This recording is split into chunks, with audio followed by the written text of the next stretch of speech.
Thank you for coming. We're going to talk about osskb.org. Very few people know the service. So we're going to have demos. These gentlemen here are taking all the risk. I'm just doing the fun part, which is talking, and they're going to do some demos. So you see the service in action. So if there is anything wrong, like this demo effect or whatever, you blame them. I will. So we're going to just make some introduction, then we're going to see a demo related with detection. I'm going to talk a little bit about what is osskb.org and what it's for. Then a demo about enrichment of data with licensed information. Then a little bit more about the service. Then we're going to see an SBOM generated using open source tools, like all the tools that you're going to see are open source. And then some remarks. And finally, a demo in which you will see the service in action inserted in certain points of a pipeline. So that's basically it. All right. So my name is Agustin Benito. I'm come here representing the Software Transparency Foundation. On my right, my colleague Enrique Goñi. He's a professor and also research lead at the Software Transparency Foundation, and he also collaborates with the ScanOSS, which is a strategic member of the Software Transparency Foundation.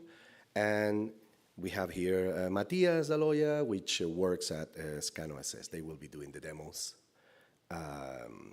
for us. All right. So this is the main question that we are trying to solve with this service at Software Transparency Foundation. How can we create, and by we I mean any open source developer, any open source project, how can we create a complete, accurate, and standardized SBOMs in a modern way, so not like with an app kind of approach, in a modern way, in a reasonable amount of time. And by reasonable, this is different if you are creating tools or you are creating a distro, right? If you are an integration project, and if you are creating tools, it's different if you have a monolithic thing or if you have a plugin architecture, right? The dependencies are completely different, so creating the SBOMs can be fairly complicated. And in order to create an SBOM, summarizing a lot, and there has been a lot of content about this. I'm not going to bother you with too much. The first thing is detecting what you have. And this, you cannot create a complete and accurate SBOM if you are not detecting all the software that you have. And that's why there is a whole industry that their main purpose, to a great extent, is exactly this, right? Detecting. And then, especially open source. With open source, the detection part could be a nightmare. Then you have to do your due diligence, right? Based on your policies. Then you enrich the information, and finally you use a standardized format, and lately there are also efforts to create specific data schemas for a specific industry or use cases. That's basically it. And you see the logos of the Software Transparency Foundation. Those are the 3 steps of this process where we are actually providing a service and helping a lot of people out there. This is what the talk is about. So this is about using osskb.org with existing software composition analysis open source tools. So everything, so you can download it and use them. Some of them, you know them, by the way, to create complete, accurate, and standardized SBOMs in a modern way. So these 30 minutes, 35 minutes will be about that. And the first demo my colleague Kike will do is about showing you osskb.org in action in a detection use case.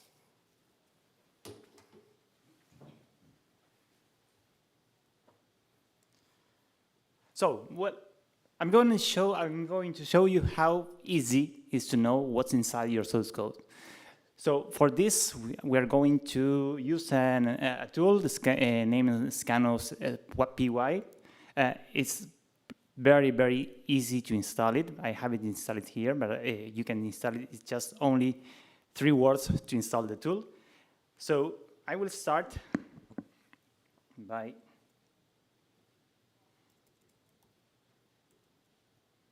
running the tool. Its name is ScanSpy, and then I will add the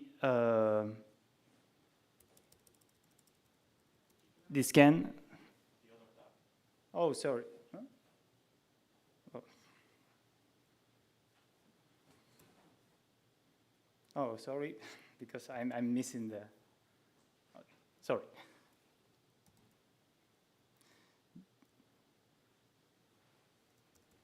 I will run the tool with the ScanSpy and the command miner.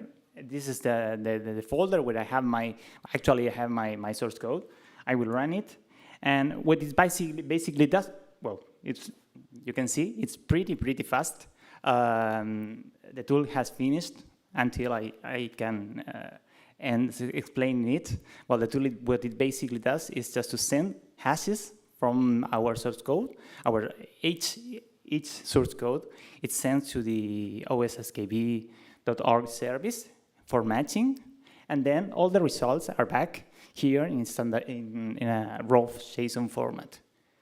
You can see here, we can browse the information. We can see a lot of information about each file. For example, well, you can see there's a lot of information. This is the basic information that we provide, so you can imagine, for example, the matches range of the original file, the PERL of the original file, and also we can find there the licenses. Maybe it's the most important thing that you would like to know. And the versions, well, all the information that you may have. In this case, it's a raw JSON. This is basically because you can extract and expand it. It's flexible for you if you want to insert this tool in your toolchain. But there's a lot of different formats that the tool supports. Also, there are CycloneDX and SPDX. I will talk later about this.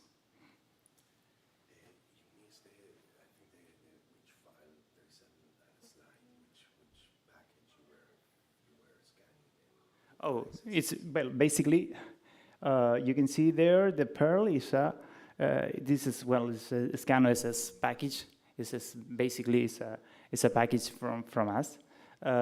You have the PERL there, you have the line ranges, and you have also the URL that's include the basic, basically the URL where you can find the project.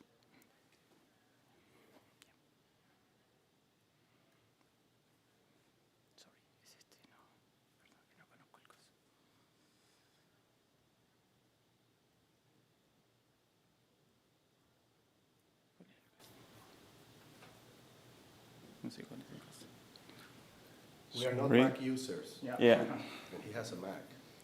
Yeah. Nobody's perfect. Nobody's perfect. Thank you. Yeah, I know. All right, so what you just saw is an example of CLib 1.3. Right? We chose these because we use it a lot for demos, not for any other reason. And because it works for us, because it can allow us to show how you can scan C code, which is always a problem in general, and also because it has quite some dependencies. And then, yep. Can I ask a question? Yeah, of course. I didn't understand how that works. Sorry? How did it detect? How did it detect? I'll explain it. I'll explain it right now. So this was a teaser. The tool uses ScanSpy, which is an open source tool, and yes, and the backend is a service. So basically, you just saw a teaser of I'm using a tool that has the service as a backend pre-configured, and then you just run it in your source code, wherever that is, and you get a JSON file. It's that simple. We're going to start explaining now how it's configured and what's behind it, right? But it's, in general, it's that simple. Sorry. Okay. In this case, we don't have an issue with the demo. It's just maybe we have an issue with the presentation. We did not, you can see in the demo, the component is not suddenly we have. Oh. I missed the, I had problem with that in a type of other, Okay, other so folder. Sorry. there will be more demos, so you explain Yeah. exactly which Yeah, software of it's, course. okay. So, okay, we are talking here about a service from the Software Transparency Foundation. It provides, with the service we are providing free and universal access to it, free of charge, to the knowledge base, the OSSKB knowledge base, and we will talk about that. This service is accessible through OpenAPI, so whatever tool you want to, you can configure it to access the service as a backend. In fact, there are several well-known open source tools that already do. And it's designed at Software Transparency Foundation. We are focused on open source, so we are targeting specific groups of people. The first group of people we are targeting are obviously tooling developers, right? Because it's a backend service. We are also targeting open source projects and open source developers, and then some of these tools are used by auditors and lawyers. That's a common use case for us. And then something that we didn't expect at first, but it's happening, are companies using the service to mock up POCs or design complex compliance workflows inserted in pipelines. So sometimes they use this service for that. What can you do with this? So your tool, if you have this as a backend service, you can basically detect, declare, and undeclare open source software. So you can create SBOMs if you have an SBOM generator, or you can audit third-party software. Those are the two main cases that we have, use cases that we have. And then because the detection service is not only at file level, but at snippet level, and we are getting into something really cool now, you can use it for your AI generated code, which Kike has done some research, and we'll talk tomorrow in AI Dev about it. There is a lot of plagiarism involved in LLM generated code at snippet level. So you can do that. Or, these kind of use cases where you want to do scans at build time. Then you can also, I talked about doing different kind of scans at different points of your pipeline. You can do that also with the service. In the development workflow of the user, it doesn't matter if it is local or centralized, and also at delivery time.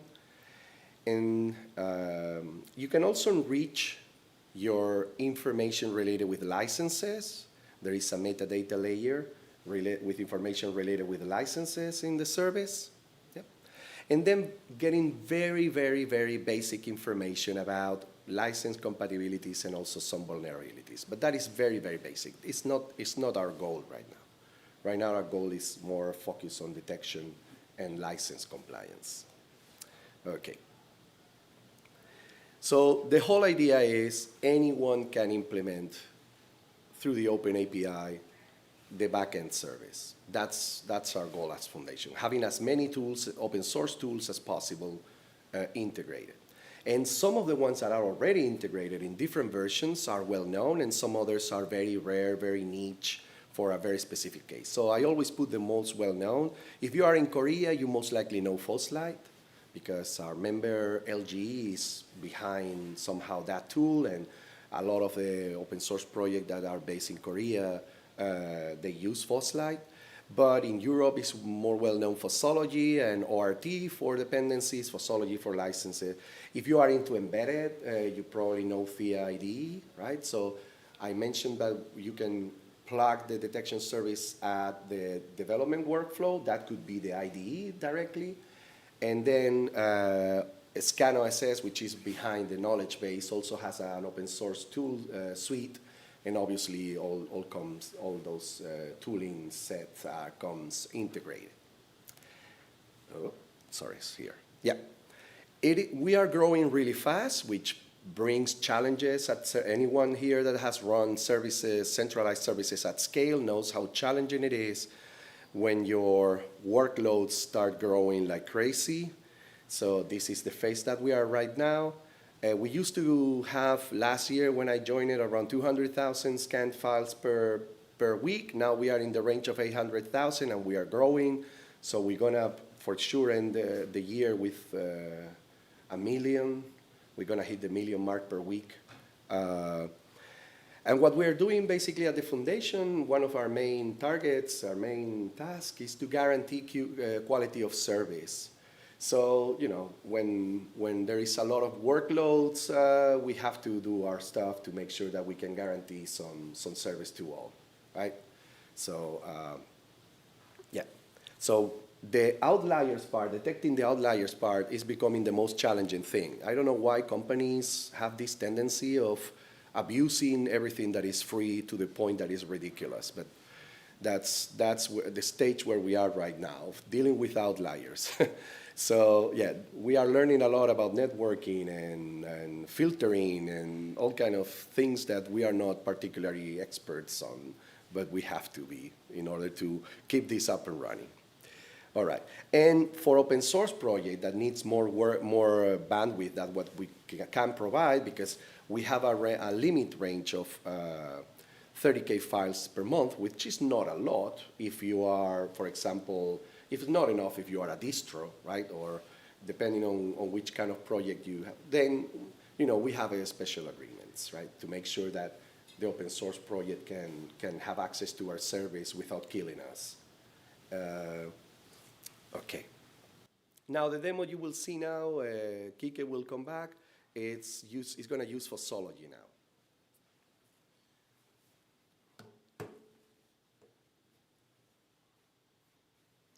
Well, basically, I don't know if anybody knows the Fossology tool.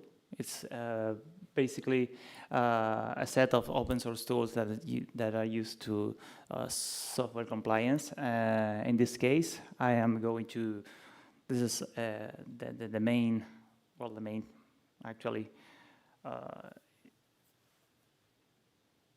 well, there's a login. This is an instance. This is an open source. This is running on one of our development servers. So there I have all the projects that I have already worked with. I will upload a new file in order to make the analysis. But basically, what I am going to do is to give a graphical interface to one of the tools I have run. Basically, I will do the same. I will hash all the contents of my projects and send it to the osskb.org server for detection, and then I will receive the results and integrate into this application.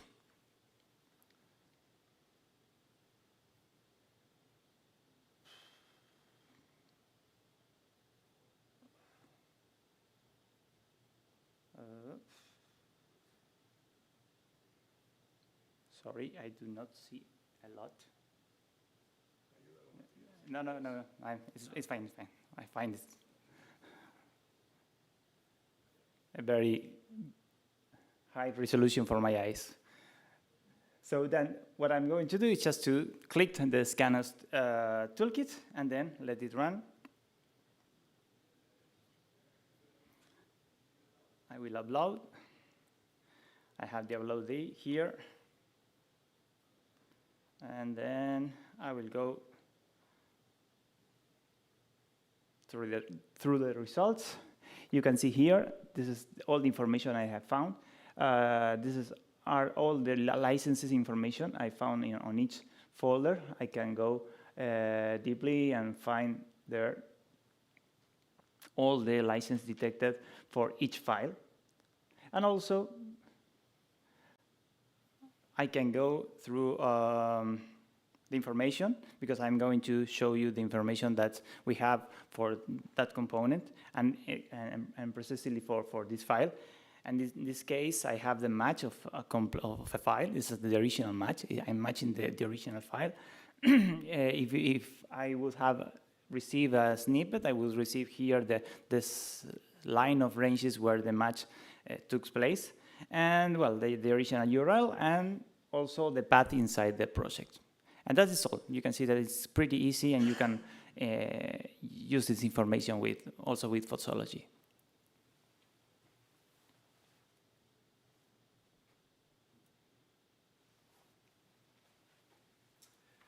All right, so in this case, we've seen two different tools that are using the service as a backend. One, the first case we saw the detection process. It goes to the service and brings back the information. I'll talk a little bit more about the details on how that matching process works. And what we've seen also is Fossology, a very well-known tool for license compliance guys. And again, you just use the backend integration that comes already with it. It's upstream, integrated upstream, and then you simply take advantage of the detection mechanisms and the information that provides, so you can do the curation of the detected software to create your SBOM. Okay, what the survey has on their backend is what we call open source software knowledge base. The open source software knowledge base is not a database. Right? It's a hash-based data tree structure, and what we do is with the winnowing algorithms, which an open source implementation of that algorithm, we create hashes of all the snippets and files and all that. So the matching happens with the hashes instead of matching directly a database with the files, right? So we can do, it has a lot of advantages. I'll talk about it a little bit later. And then OSSKB.org also has a metadata of information related with license. So the detection mechanism is commercial grade. So it's at the level of any commercial tool that you can find out there. The license metadata, it's also, in my opinion, commercial grade. Now, this is arguable, right? Because each one of us have different kind of our own tweaks and things. But it's at a very, very high level. There is a group of curators that does a lot of work on that regard. And then what is not out there today is a snippet level mechanism detection. There's nothing out there at this level. So I really, really encourage you to try it, especially with AI code. It will blow your mind. Oh, and yeah, what I saw, the amount of how big it is, 273 million URLs are indexed. So it's quite a lot, it's quite big. It's a lot of effort to maintain this. And our strategic members, CanoSS is the one maintaining that database. They do that for their own product, and they just give us access to the detection mechanism and the license metadata, and so we build the service, and they are behind the service with the data. So it's a very interesting collaboration at service level. Yes, and what they did was we made an agreement in which they provide a perpetual license to make sure that the service does not shut down, or if the company is bought or changes for whatever reason, we still be able to have the service up and running, which is a very interesting guarantee for open source projects, in my opinion. Okay, I'm gonna focus on 3 features of this service that makes it unique. The first one is how fast and accurate it is. I mentioned that the detection mechanism is commercial grade, and I really mean it, because there is a company in this space that is relying on that, and that's, in my opinion, is just enough proof. But these open source tools that are used by experts, they are welcoming the integration because they think exactly what we think, which is for us is a testament that we are doing something right. It is a hash-based structure. Again, it's not a database. So that, in terms of efficiency and speed, is unbeatable. The fact that we use an open API and that the open API is well structured, that help us to reduce the payload of the traffic in the internet. And it's important for us to reduce cost, but it's important for all of you also, right? So we have developers everywhere. Not everywhere there is a lot of internet. So, and yeah, the flexibility part I mentioned. You have seen local scanning or doing things locally. You will see them there later, how things are done in the pipeline. That provides the fact that it's a data service means that you can do whatever you want with the software. You can create your own tool, adapt it to your own project, open source project. For example, I don't know, Yocto is doing this at build time, but there are other projects that has less. Yocto is basically an integration project, right? But if you are a development project, what you want is to control. You have full control of your repos. Maybe you have a subset of third-party code, but you know you're right. So you don't want to wait until the build time in order to scan and do the diligence of your software. You can do it in the income process, right? Even before actually creating your merge request. Okay, and it's, yeah, the fact that I really like the idea that it's so extensive. Yes, go ahead. When you're talking about a small payload, I assume you're only sending the hashes. Yeah. And that's guaranteed. Yeah. Because it's important for proprietary code. Yeah, just the hashes, yeah. Yeah, so I didn't mention it, but there is obviously, when you are auditing open source code and proprietary code. This is just for open source code. But the fact that you can run it and just detect the open source code, and I will talk about the privacy part, it gives you a lot of guarantees that nobody's inspecting your proprietary code. This is this is by design. That's coming from the use case that the product design that ScanOSS has. So we have taken a lot of advantage on that. Hashes, right? It's not the same code, and it's not a centralized service in the sense that we take your code, we inspect it, and then give you the results. It's exactly the other way around. You are inspecting your local code against the hashes, which basically means that we do not know what are you scanning. We might know at the end of a year, at the end of a month, how many times this file was scanned, but we don't. But we definitely do not know who scanned it or with which software. And there is a guarantee on that, on the fact that you don't require any identification, right? So you don't have to have an account on our foundation in order to use it. It's integrated in the tool. So whatever the tool requires, it's fine for us. And most open source tools don't require anything, right? So obviously it's a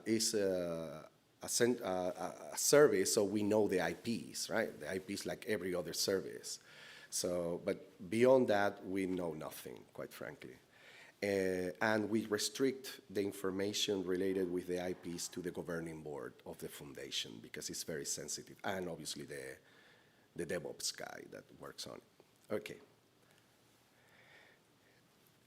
Everything used to create the knowledge base, the osskb.org, is open source.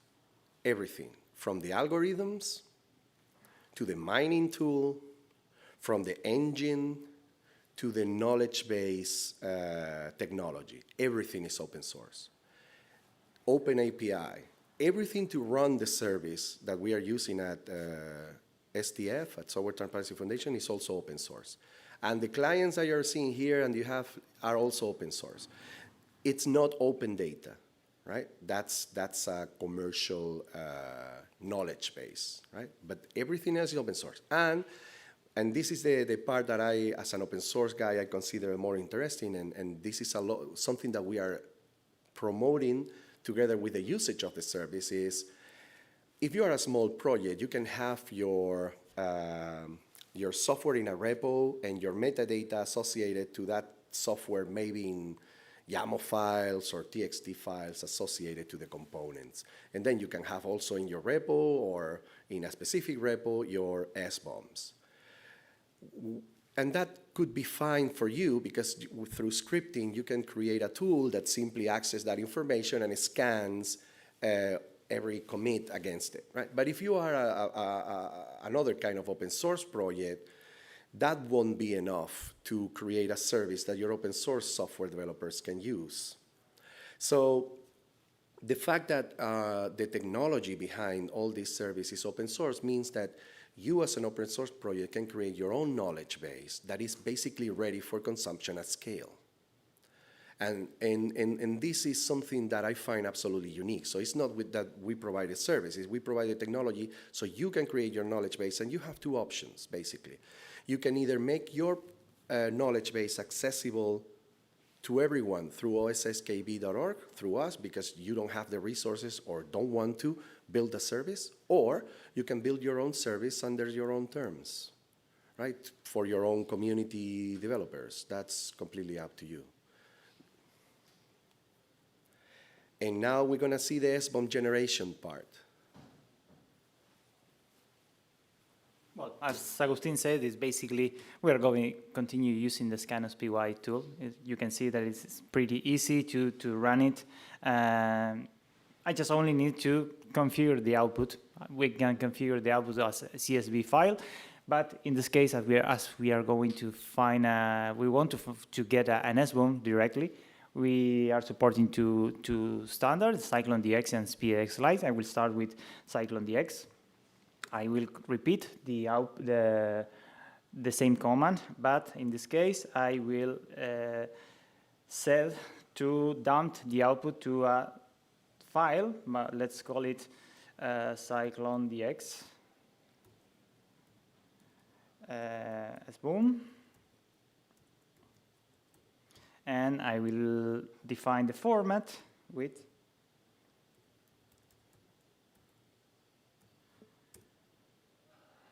is scanning right now. Got it. Now you can see here I have the this is a CycloneDX where you can receive the component information. I will try now the same, but in this case I will check with the SPDX Lite. So then I will, instead of CycloneDX, let's change here. I will create a new file.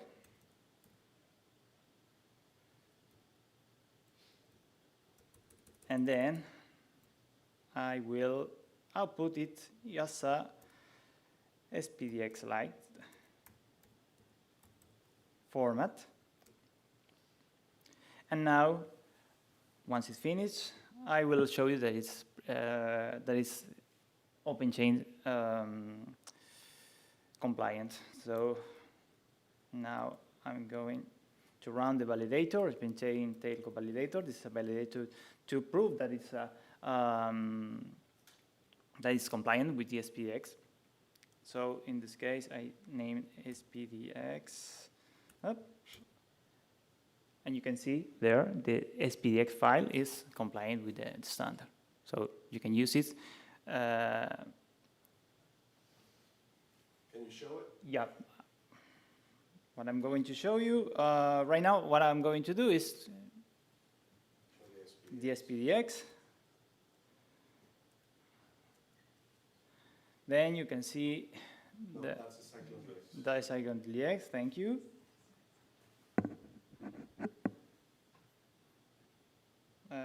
Let's go CycloneDX now.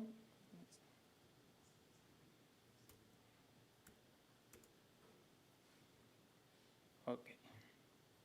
You have all the information in the SPDX. Let's go. Well, you can see here that we have some components. Well, it's basically all the components that's used for this mining tool. This is the main mining tool, as Agustin says, completely used. Is completely open source, and here I have all the components that are kind of dependencies of this tool. But basically, the only external is JSON parser, and then, well, all are related to scanner and for the main behavior of the tool. Yeah. So what I don't understand is how do you get the dependencies? Like, are the dependencies inline in the repo? Because you do a hash lookup based on the file's content, so you need to have the files available. Yep. Well, what we have is that we send all the hash. When we go get back all the hashes. How do you get the file? You know, I mean, it's not resolved in that case. How do you resolve? You know, how do you get your dependencies? Does it resolve the dependency tree or not? No, it's basically from the source code. So when Like a mono-repo kind of thing that you need to have, where all your dependencies are in your repo. sorry. So it's not that I All understand. these dependencies, like, you know, if you scroll up, like, what was it, like, JSON something, the component, is that component source code in your repo? Yeah, yes, we have. But very often you don't have all your dependency sources in your repo, right? Very often you are downloading them in a binary form. Exactly. So Well, how does that work? In this case, the ScanOSS tool, it parses the dependency files and extracts all the information. Requirements.txt, and it would download the Python packages. Yeah, it parses the packages files, the definition files, and then from there we can extract. This is, yeah, of course, the source code, or at least the snippet, should be in your source code, just in order to extract or infer the dependency. Yeah. But do I need to make sure that they are there, or does the tool integrate with the dependency managers and does it do it for me? So if you have it there, we will extract the source code and relate it. I get that, you know, the question is, how does it get there? How does the file get there, the dependency? You have to edit. So, I think the intention really the knowledge, is la one knowledge to base, cómo gestiona las dependencias. Si no las tienes, ¿cómo las gestionas? Claro. No, wait. It basically no does not resolve the dependencies. It does not. It scan all your source code. If you remove the source code and also if you remove the dependency definitions from your source code, we won't find it. So no, let me do a little change. So the components that I found are engine, LDB, and JSON parser. I would like to show you how does it affect, how it is affected when I introduce mysterious files inside my source code. So what I'm going to do right now is just to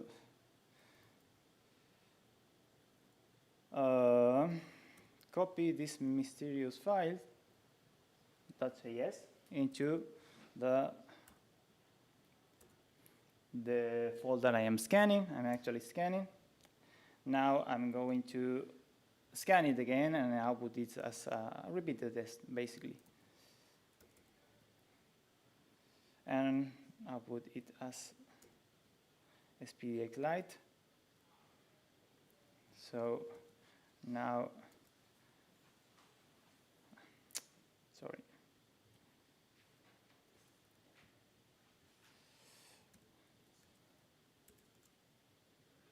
No, you're scanning the Again.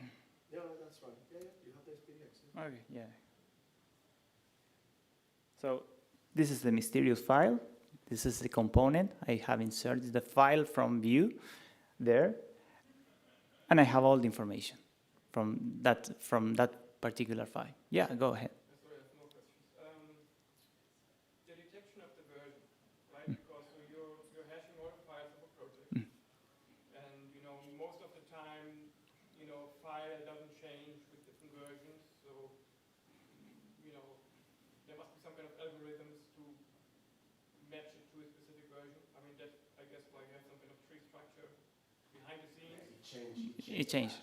It changed the hash. So, but only of one file, right? The other files not. So you know you have like a But you create it's an a array of versions basically. So then say which one is it? it's a tree, and then some of the hashes are composed.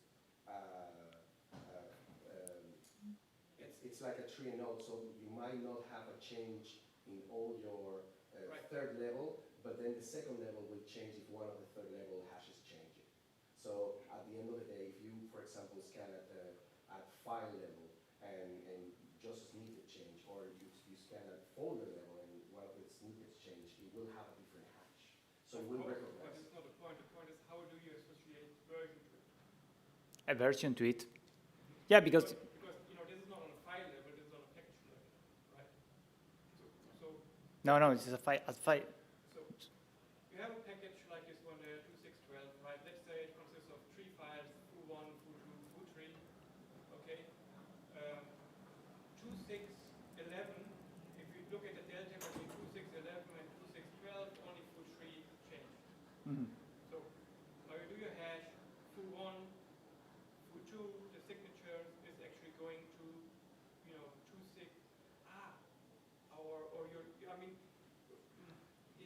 some kind of combining the, thing, the, right? the combination of the hashing. It's like if you learn, for example, about Okay, if you learn about soft hash ID, software hash ID, just to put something that is standardized and you can inspect. And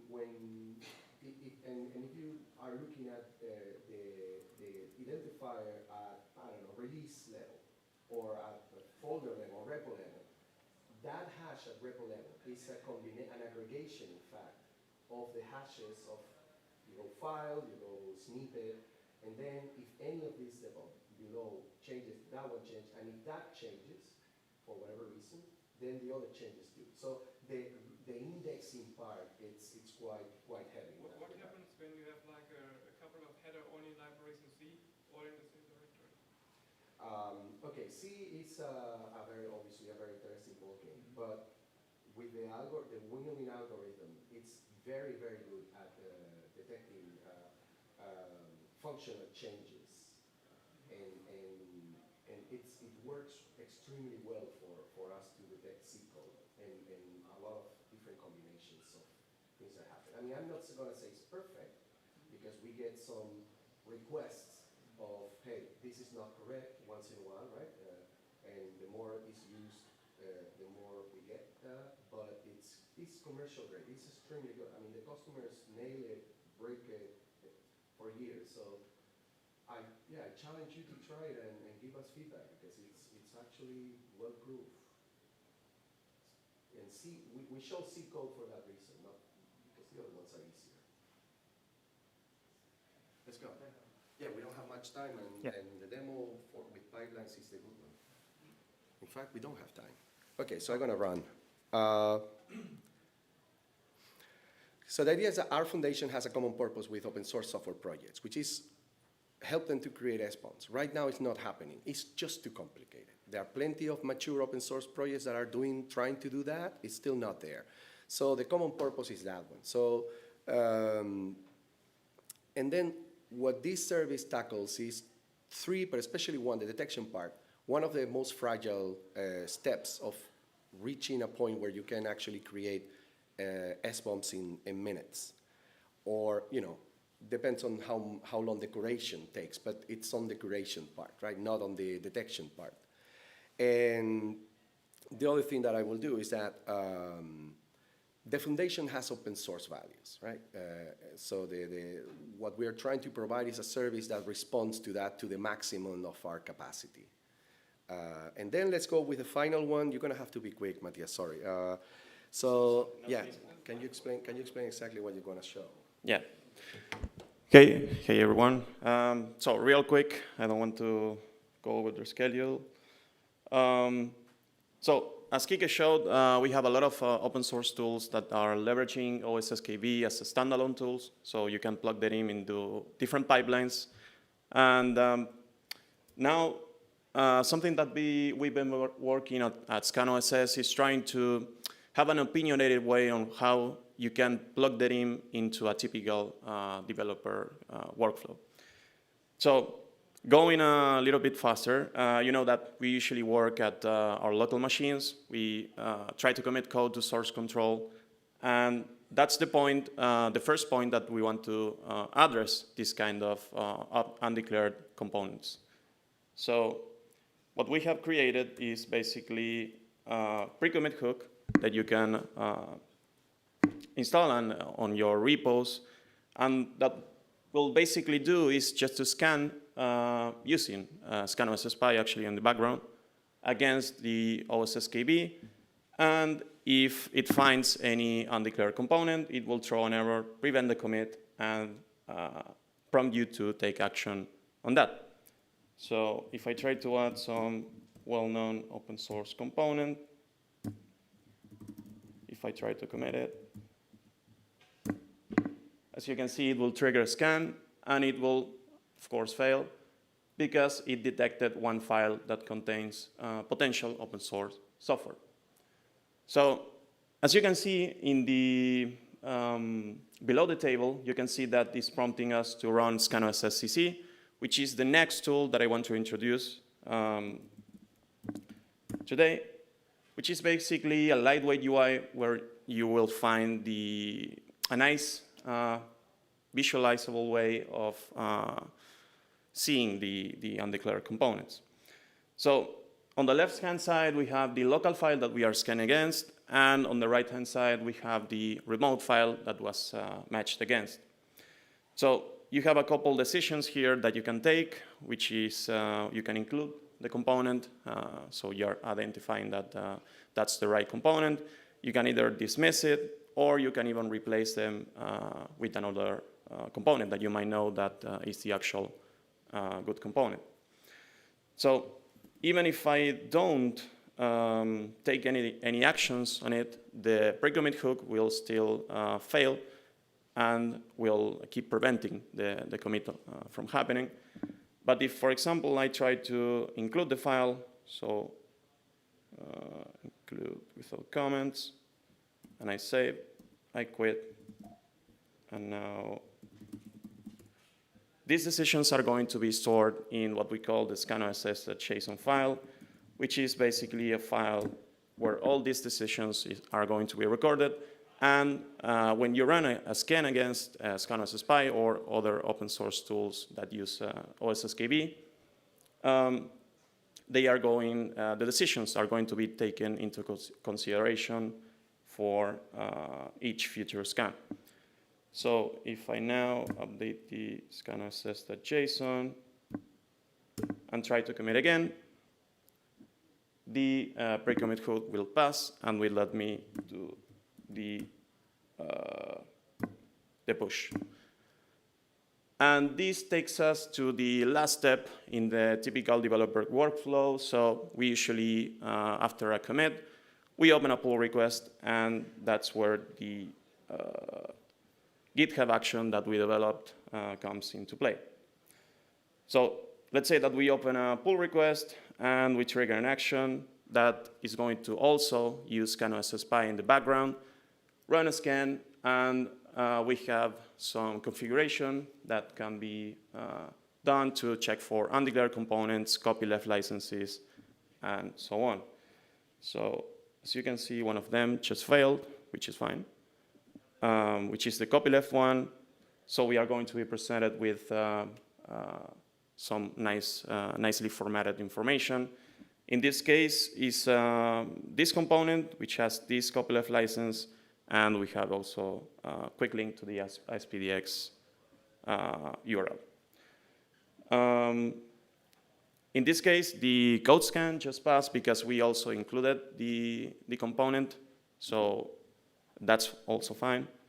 But if we have, let's say, there's a way, as you might know, that you can prevent the pre-commit hook of running, so you can -- no verify, whatever. And if you try to if you try to push the change and has undeclared components or copyleft licenses, even so, the GitHub action will run and will throw an error on the pull request. So the idea behind of this is that we are trying to shift left as much as we can the detection part on the developer workflow. So we have multiple checks on different stages of the pipeline, and we are able to identify the undeclared components as fast as we can. So, yep. Going back. Okay, so this is an example of a company using open source tools and the detection process to actually do this at scale in pipelines, right? And against certain policies. So, the companies have certain policies, and what they want is to run those policies at different points of the pipeline with checks against a service. Obviously, to a commercial service. What we are showing is what you can do at the open source project level, okay? And that's it. So just a call for collaboration. You can use it. I recommend it to use it and check it out and stretch it and stress it, okay? The second thing is, if you like it, if you use it, promote it. Among your peers, your colleagues, especially your open source project colleagues, right? Even if they use it at local level, that's a big win. They will save a lot of time, and we will be closer to get SBOMs from open source software and projects. Integrate it with your tool of choice. That's another thing. If you have a scripting, something that you use in your project, integrate it with a detection mechanism and try it out. Create your own knowledge base. This is, for me, is the most important part. If you want to do this at scale, there is a technology available. Use it, right? And finally, if you are an organization and you are depending on certain open source project and you want to support them, come to us, become a member. We can scale up the service and meet the needs of your open source project of choice. So they give you will get significantly closer to get complete, accurate, and standardized SBOMs. And that's it. Thank you very much.